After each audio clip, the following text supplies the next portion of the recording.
Supreme court কেন UNO থেকে বলল এখন বাংলার মানুষের রাগ ক্ষোভ কমবে না? আমরা এর শেষ দেখব।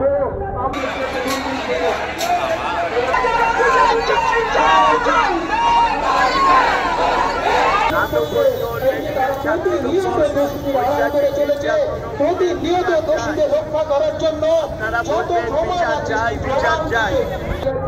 কিন্তু জেনে রাখুন সমস্ত অপরাধেরই বিচার আছে। আমরা এর শেষ দেখব, আমরা এর বিচার চাইব যতক্ষণ না আমাদের এত কঠিন একটা বৃত্তি দিয়ে আমরা এই মৃত্যু এই শাস্তির প্রতিবাদ চাই।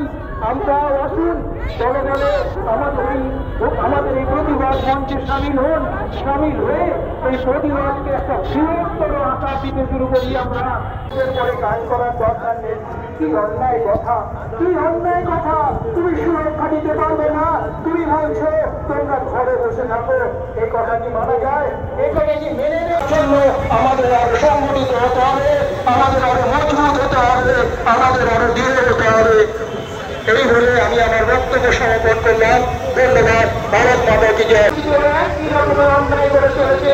আমরা যদি দেখি আজকেও বর্ধমানের একটি গ্রামে তারা এইরকমই একটা পাশবিক কাজকর্ম করে চলেছে। এই কাজকর্মে এরা তো প্রতিকার দিতেই পারছে না। আমার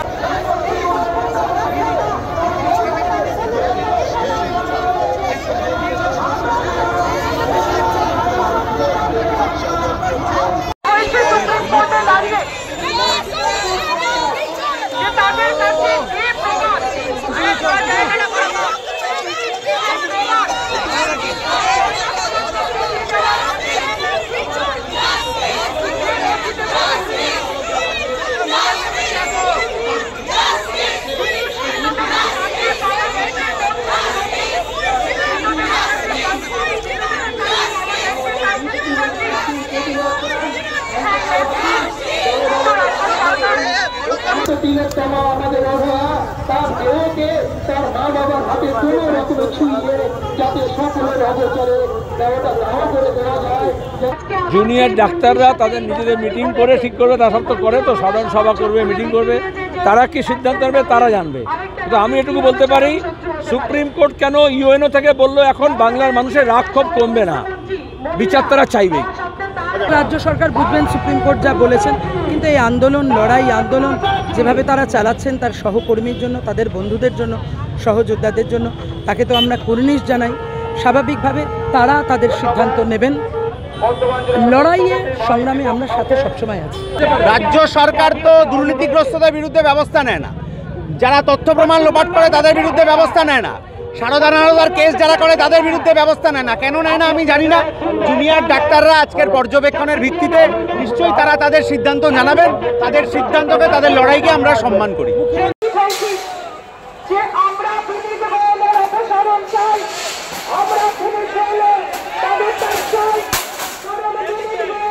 ও দাদা, কোথায় যাচ্ছেন? দেখছেন তো এটা?